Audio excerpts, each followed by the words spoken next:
He came out from the toilet. Sorry, when I say bathroom, I'm talking about toilet. Do you have that schedule? So for some students, what we do over there, we'll put that student on a schedule to avoid such problem so that you won't be going through that. Since you have a caregiver, upon arrival, the student goes to the bathroom. Now, what you want to do, you want to track the occurrences, and this is what we call the ABC chart, Applied Behavior Analysis. ABC chart is antecedent. You want to know what and how that student, how he's getting messed up. Is that there's a bathroom delay? There's no normal person that want to mess up his body. This has to do with mental status and cognition. So you want to put the student in a schedule, and then you want to also track the behavior. Remember I said ABC, the antecedent is why is this student doing this? That's when you come up with a schedule. And then you want to track when and how, what is leading to this kind of behavior. And I'm very sure it's a routine problem. That is, there's a bathroom delay. And then the consequences. The consequences, when we hear about consequences, it's not by yelling on a student or punishing a student. The consequences could be making a schedule, like a picture schedule, to give to the student. When the students feel like using the bathroom, they will hand over that picture to you. That works very well.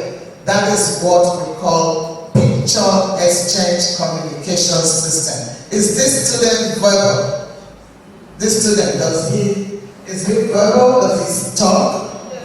Yes, okay. If it is going to be more easy, then just make a picture of a toilet or a picture of somebody sitting and using the toilet. Give it to this student. Show that student. Put it in it. Make a schedule in the classroom with his name and put it right there. When the students feel like using the bathroom, teach him like how to go there. Say, if you have to use the bathroom, show him this. And as soon as the student hands you over that communication system, without delay, it should be taken to the bathroom. Try this. It has worked for even non-verbal students. It works well with autistic children. Even the MR, mentally delayed students, intellectual disability, it works. So if you have not been doing this, maybe you have students who pee on themselves. There's time when I'm going around in the morning, I like to see my teachers, the paraprofessionals that you are asking for. We call them para-educators, the caregivers. Take them to the bathroom upon arrival. You don't know what they ate at home. You don't know how they're feeling. So that's why it should be a routine-based setting. So make that picture schedule and teach that student. So you can stay in touch with me and I can email you some pictures that illustrate that system of communication. Yes, when they come to school in the morning, I don't know if you have an assistant. We do have problems like that. There's what we say 5-10 minutes walk. We have students like that. That thing that encourages him that he likes. Just make a contract with the student. We're going to take you for a walk for 5 minutes or 10 minutes. Then the student go walking around and make sure it's a contract. That's a behavior problem, and this child is autistic too. So they're full of energy and his attention is affected. Since you said multiple disability, ADHD is there, autism is there, and the mental and intellectual disability. You will make a schedule for that child and agree on a contract. Upon arrival, Emmanuel will walk for 10 minutes before coming back to the classroom. There are some, before they even complete the 10 minutes in some programs, they are tired. So when he gets back to class, he's exhausted, he's tired, and he would not want to start working again. So you are pumping him energy when you are not engaging him. And when he returns from that work, he needs to be engaged right away. You know, such students will work well on the hands-on activities. Even if it's just a notebook with coloring, give it to him. Because in special ed, when you don't engage such students, you are inviting trouble for yourselves. That is why I have all my teachers in the whole school. I oversee 1,200 students. And I have all these teachers come up with a schedule. If I come to your classroom and I don't see your daily schedule, we're going to fight. So you want to come up with a schedule. And you also want to come up with individual schedule for these students that are giving you problems. Because if you map out your schedule for them, they are going to be engaged with that schedule. There's no way you are going to work or any student will function well in a special ed classroom without coming up with a schedule. So I will encourage all of us. We talked about this during our Zoom session. Who remember that? And I showed some samples of classroom schedule. General classrooms and individual schedule. It is very important for you to come up as professional if you want to have peace in a special big classroom. Special ed teacher at Yobe Secondary School. His question is that how do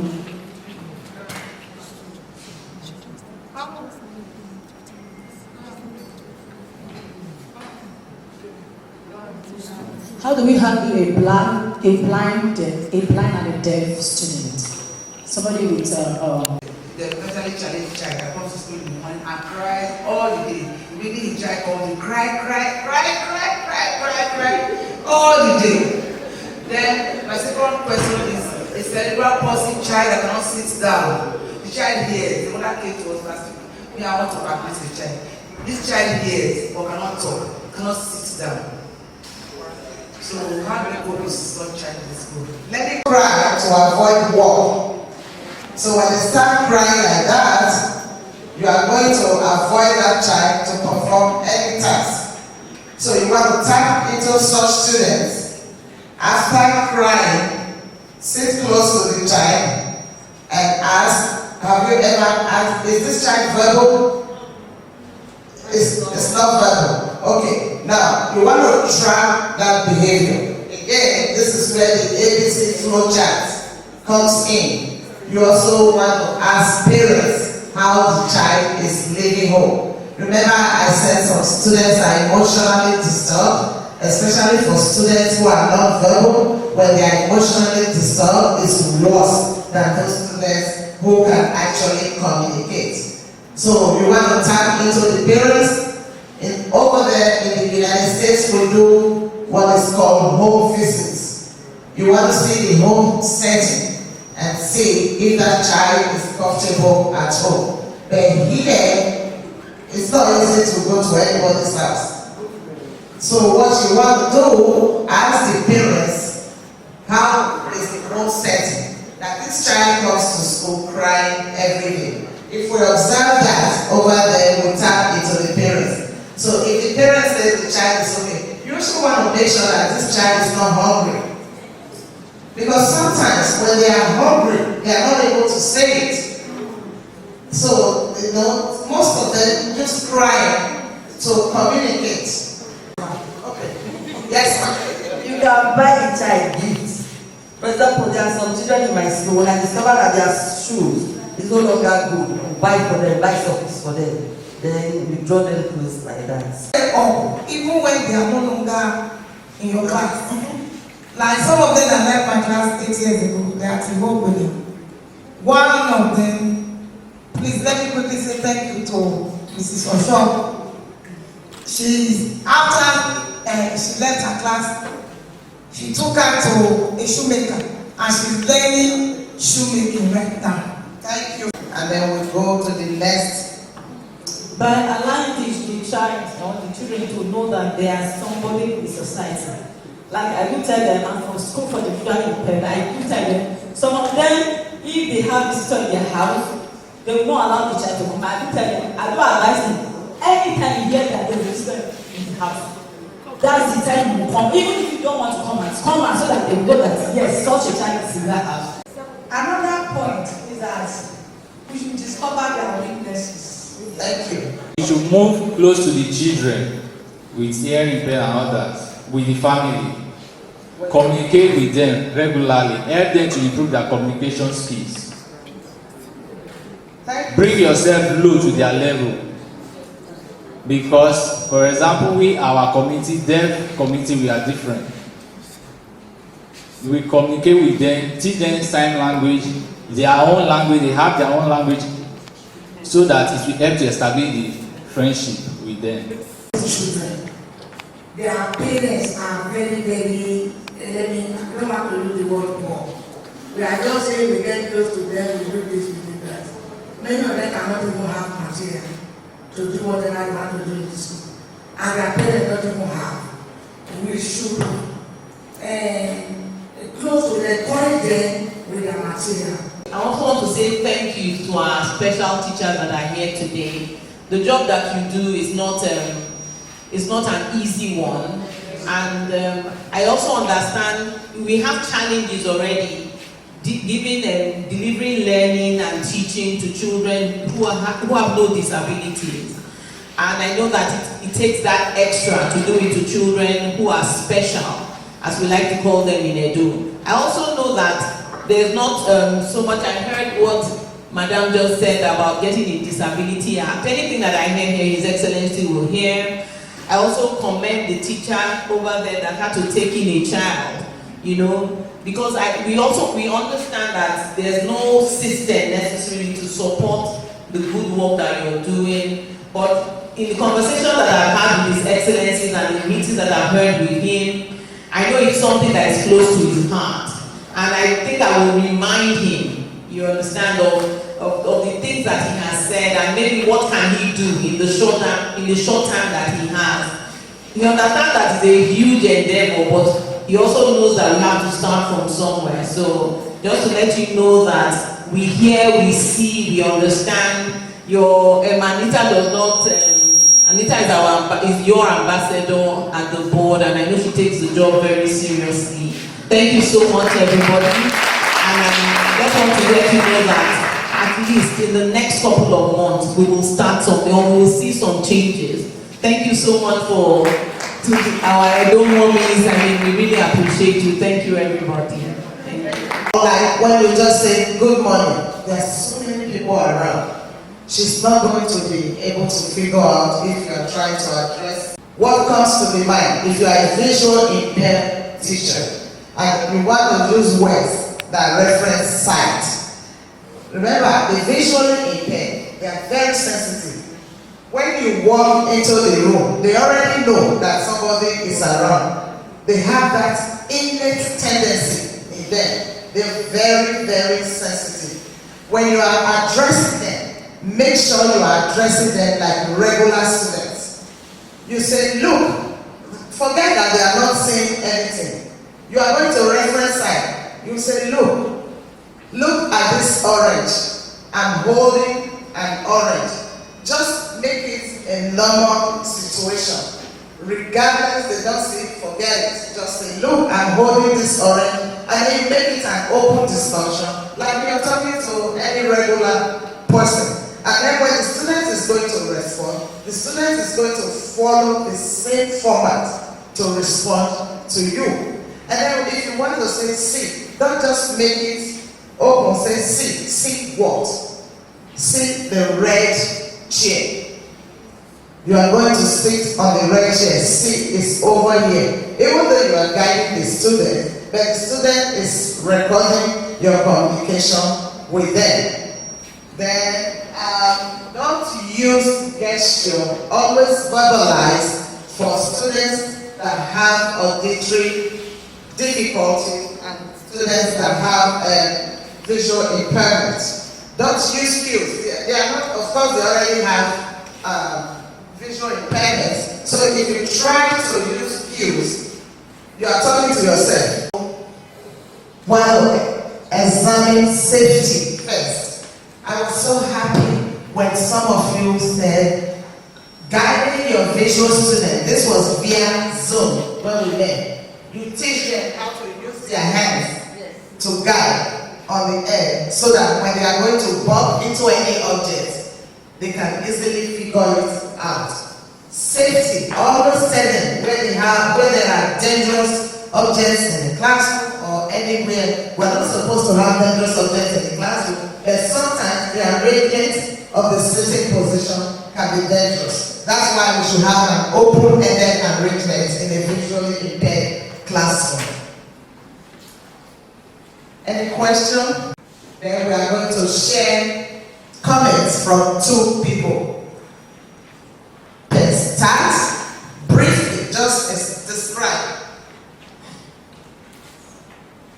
Describe any tips for teaching blind students or those. It's in your workbook, and that should be on page 12. What I do when I come across a visually impaired person is to give him a handshake, then take him closer to myself so that he can get my body sense, so that whenever, even if I don't talk, he or she will be able to know that this is Tisha Ruth. Then by the time I have a handshake, he will feel me, Auntie, you are soft. Auntie, your body is cool. That is for those that were in the primary session. Then coming to the secondary, we go into a discussion, how come about, I try to take pre-hand information, that is, I can call it data. Then, after that, at times I can bring the parents in to know much about the child. After knowing all those ones, then I will now know what is the educational level. Has it been taught ABC to Z, or he or she just coming for the first time? So those are some of the early tips. I think let me see, allow us to talk. With that, any visual impaired educator should be familiar with concept development. Yes, please. Concept development.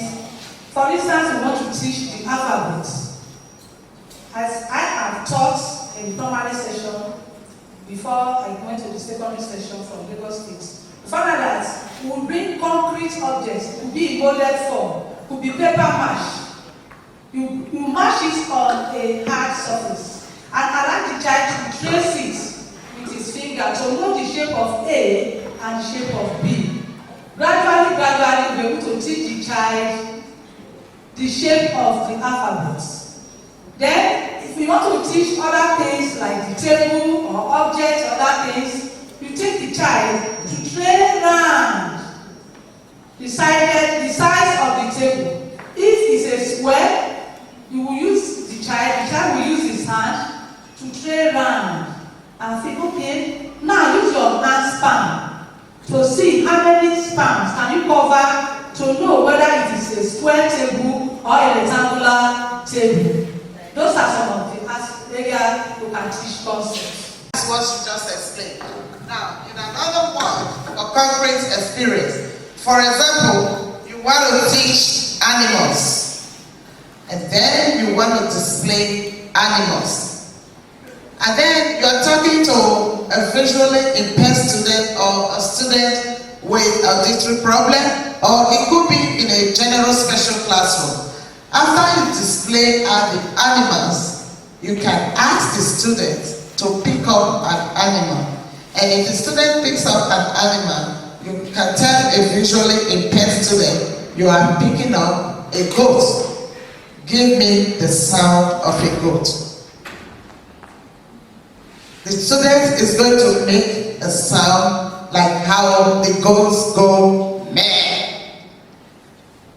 Then you are going to differentiate, and then you can also give the child other animals. You know, there are some animals, they have foils, some have feathers, some have hard skin.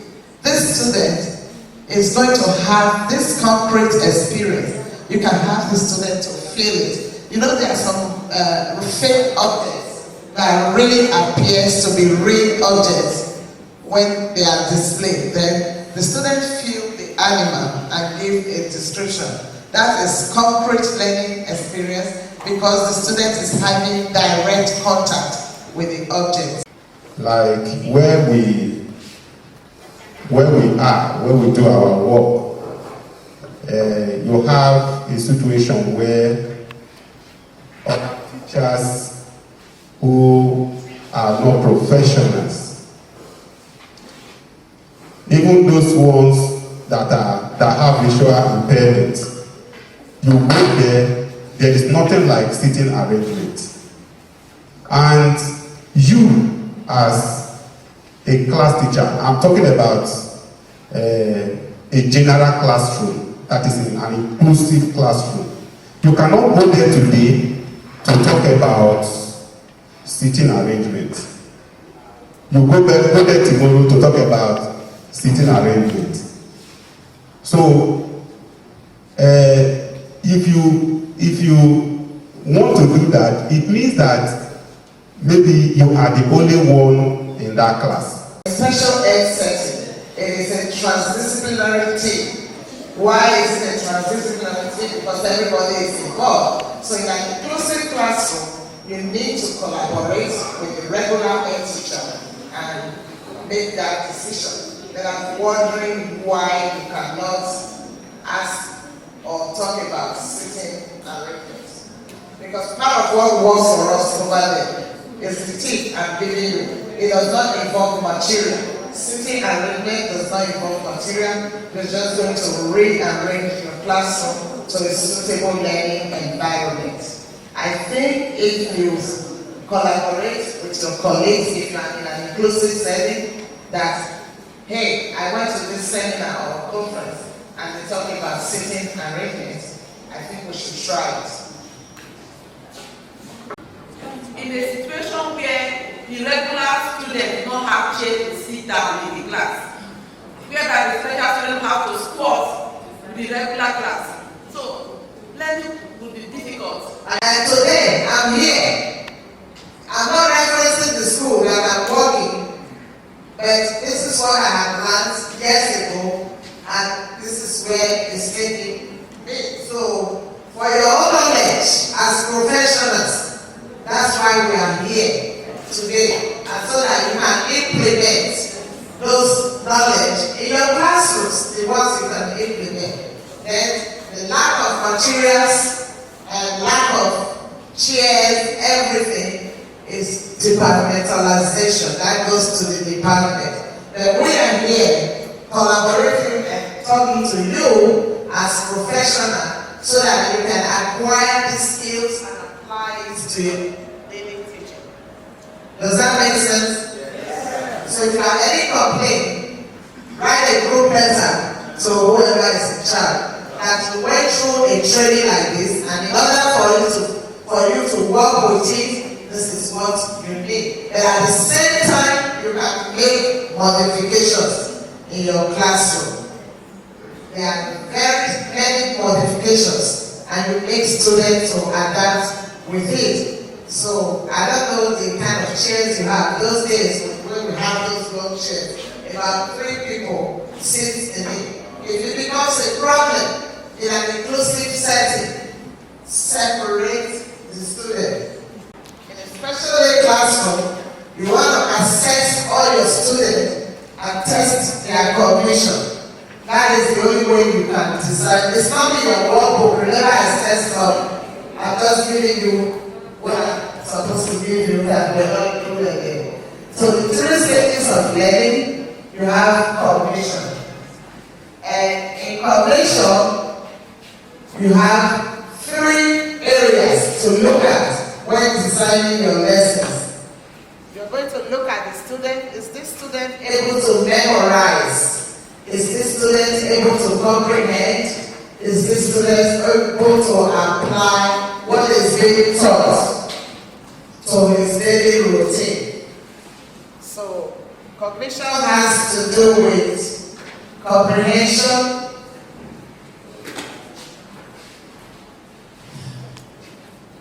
memorize after they read. You know, when we read, you memorize what you have read, you apply it. How do you apply it? By being able to answer questions from what you have read. So you want to take note of that. When designing lessons for your special student, don't just give them or throw anything at them, but make sure you are giving them the right lesson whereby they can function. If it's a student who can read, you can give them short paragraphs and questions to answer. And then you also want to create a kind of implicit learning. Implicit, I-M-P-L-I-C-I-T, learning. That is, we mentioned that before, when a learner is unaware that they are learning. It could be through game, play game that reflect numbers. 1, 2, 3, 4. Just do a counting game with the students. And then you can further do music. You know they learn through music, especially those little ones. They learn through music.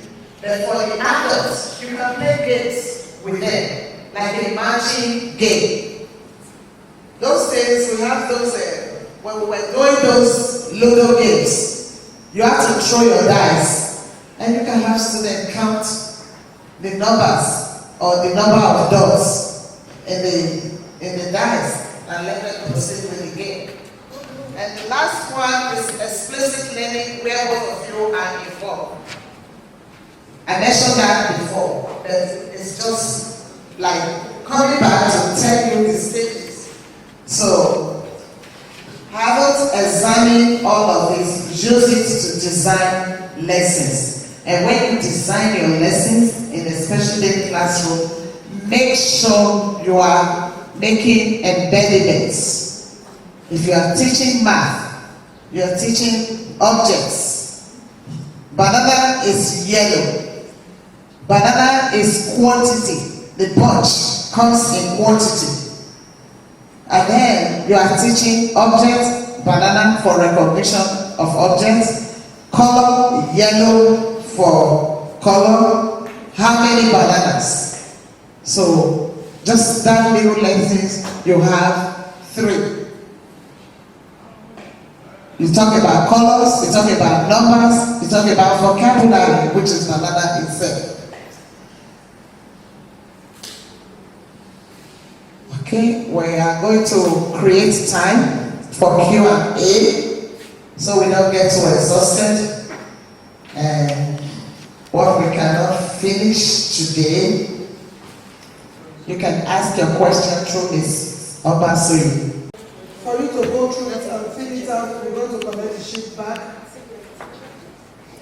Okay? So there are questions there about the training that you have today, so that you can be able to answer.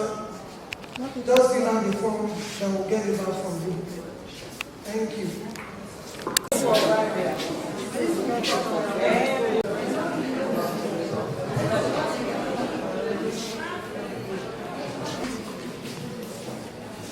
India move yourself. I'm here.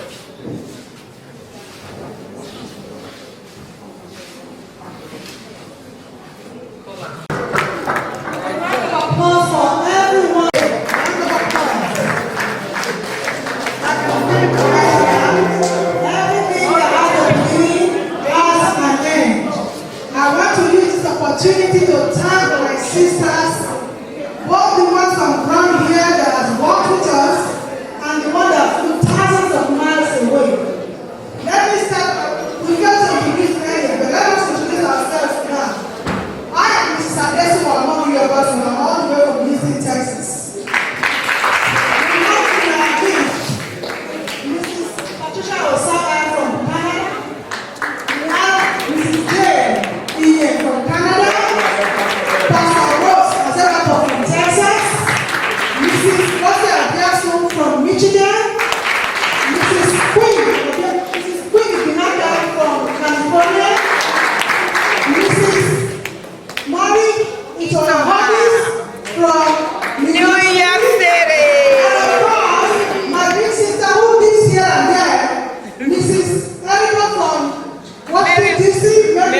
Anita, we thank you, we appreciate you, we don't work on today.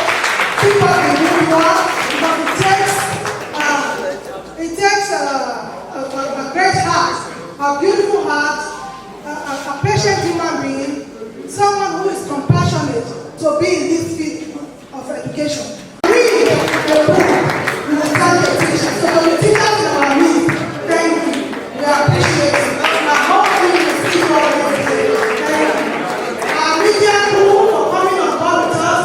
Neko TV, we appreciate you. We thank you. And for everyone who has supported us on this endeavor, we thank you and we appreciate you. Thank you. Thank you.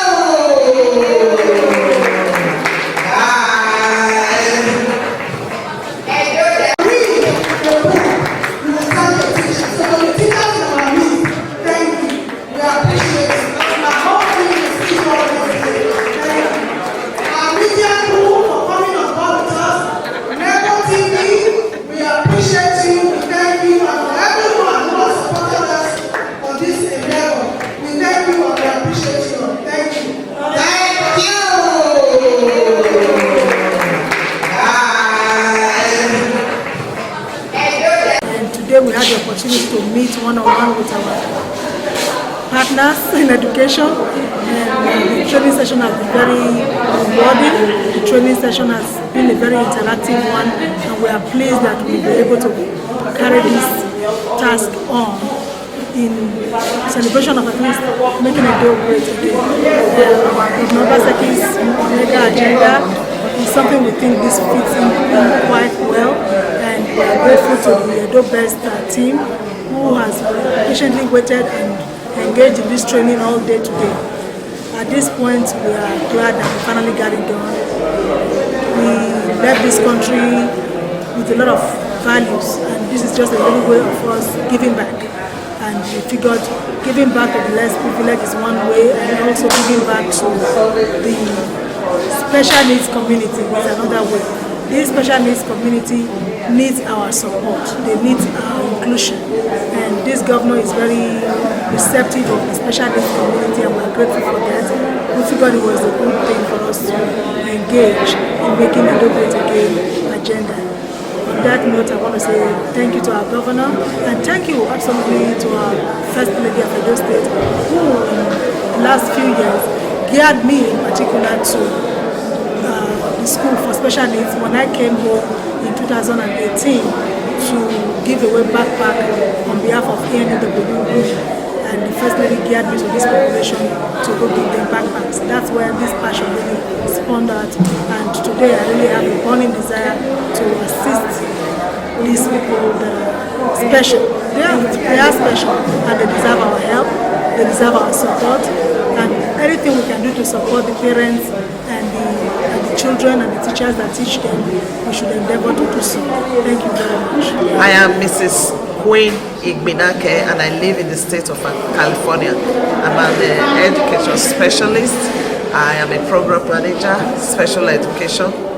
I work in the public schools. I've done this job for 23 years in the state of California. As an education specialist, I brought some ideas for Edo State special education teachers for them to incorporate into their practice as professionals.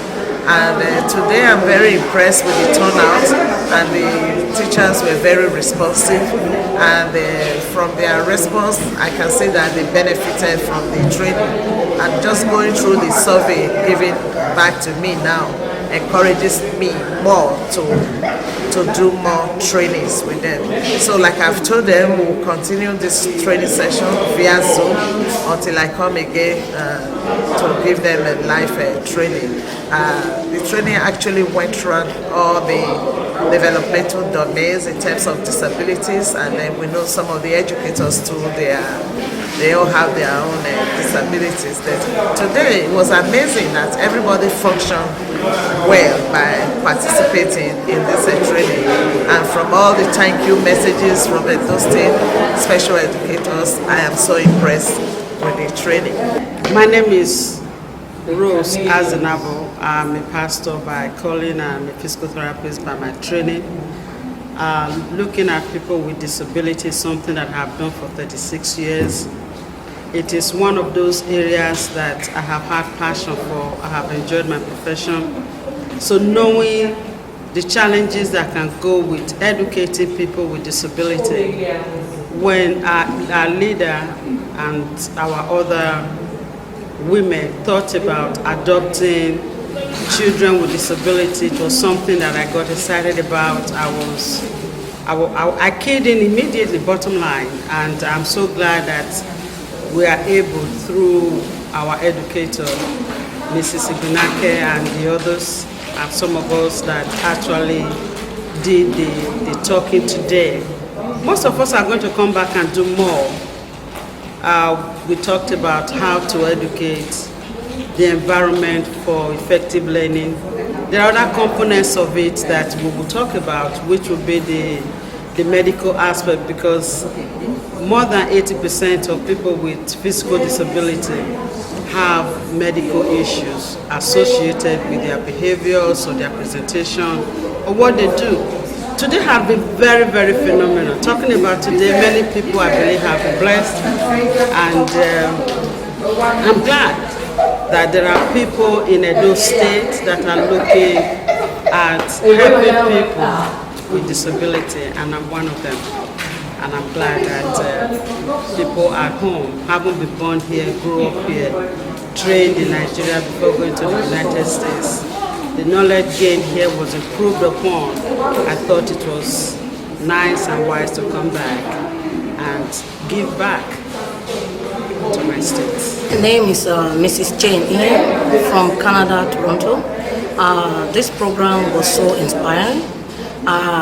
We, the Edo Diaspora, we've been putting all together for us to make the best for our people, because we know a lot of challenges with disability people, and that is our profession there in Canada and US.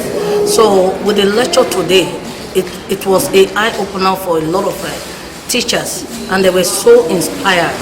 And by this time next year, we're going to do more. And some of the equipment they are looking for, we're going to put us together to make some of them available for them. And we will also pass the message across to the state government so that we can improve in their own education. Thank you. My name is Patricia Osarai from Canada, Toronto. According to what my big sister said before, so we were so happy to be in this event, especially concerning disability people. This is what we do over there. We work with them. We know their pains. We know what they are going through. Especially for me, investing on them, for me, it's not a bad thing. And I'm ready, according to the Diaspora lady, to take this event with my members to take it beyond. That's why we're here. It's not easy to fly from different countries, Nigeria, from USA, from Canada, UK, to be here. That means we have them in mind. So by this time next year, we're ready. All the things that they require, we're ready to supply for them. And we make sure we put smile in their face. Like that is how we do it over there. Thank you so much. Is Bridget Iponusa, and I am a member of one of the ladies, or one of the member of the Edo Diaspora Women for GO, and we've been here for probably a week or so, and our able leader, Mrs. Obasohan, has been in touch with teachers, special ed teachers in Edo State. We've been doing, online trainings with them. But now that we are here in Benin, we have decided to do the same thing, like in-person training. That's why you have a lot of them in there. They have presenters, teachers that are here to kind of share thoughts, share ideas on how to continue to teach children with special needs.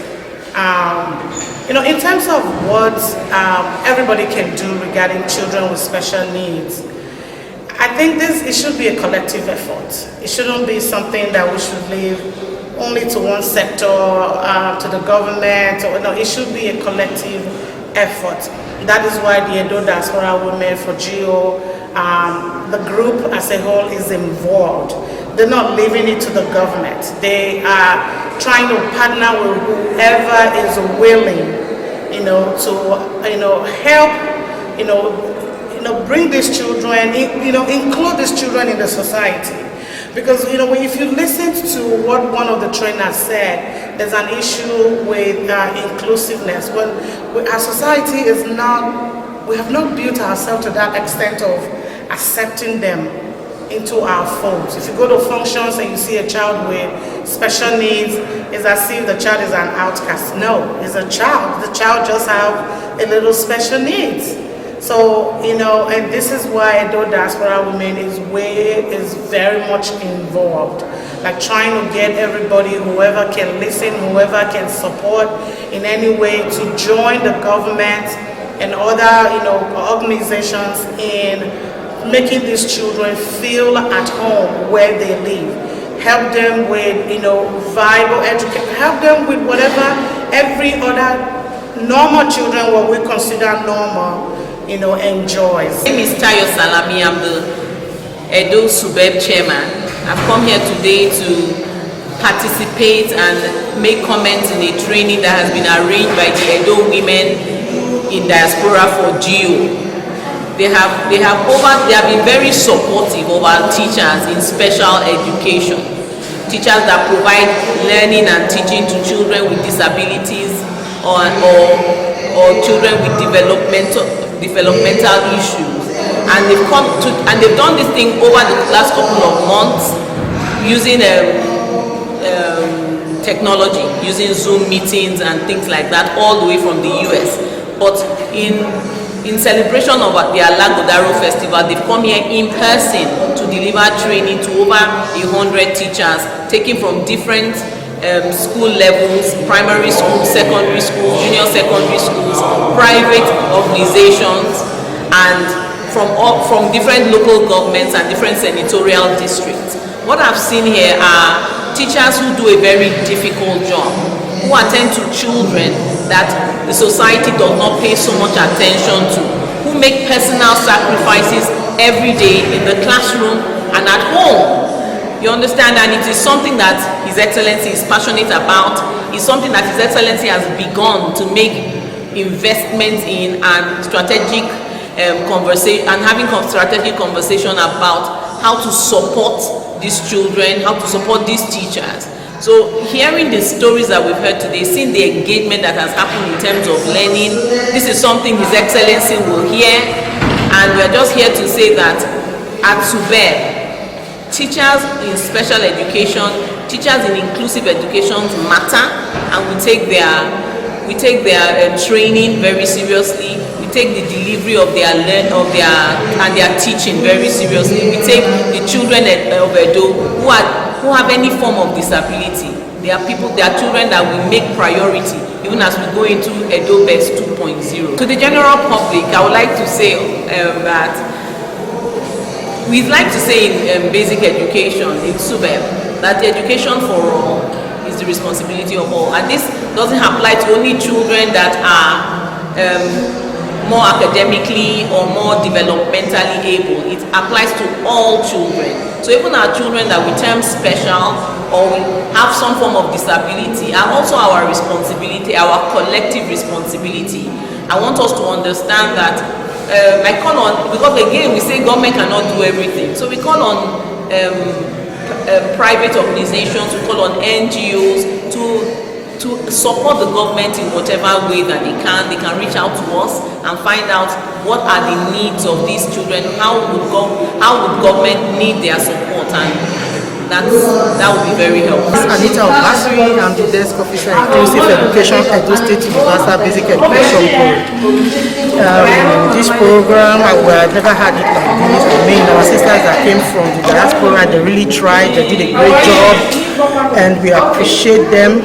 On behalf of Subeb, Edo Subeb, we appreciate these great women that help us, they collaborated with us to carry out this training, and so far so good. This training is what we subsequently want to get this kind of training all the time, so that our special teachers can be among, they can they can actually compete with other special education teachers all over the world. I don't know where to start from because this is my first time of experiencing this laudable program because I've learned so much here because I came here today I got to know about sitting arrangement in class.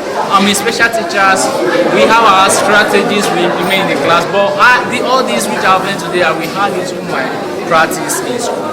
The Diaspora women in US, they are very intelligent. They came here to come and give us training, in-service training. In fact, the training was very educative. I don't know how to quantify it. They have been doing it for us, and that one has updated our periscope, has made us to do, has made our work easier in the classroom level. You know, when they talk about the inclusive education, we have to know how to give them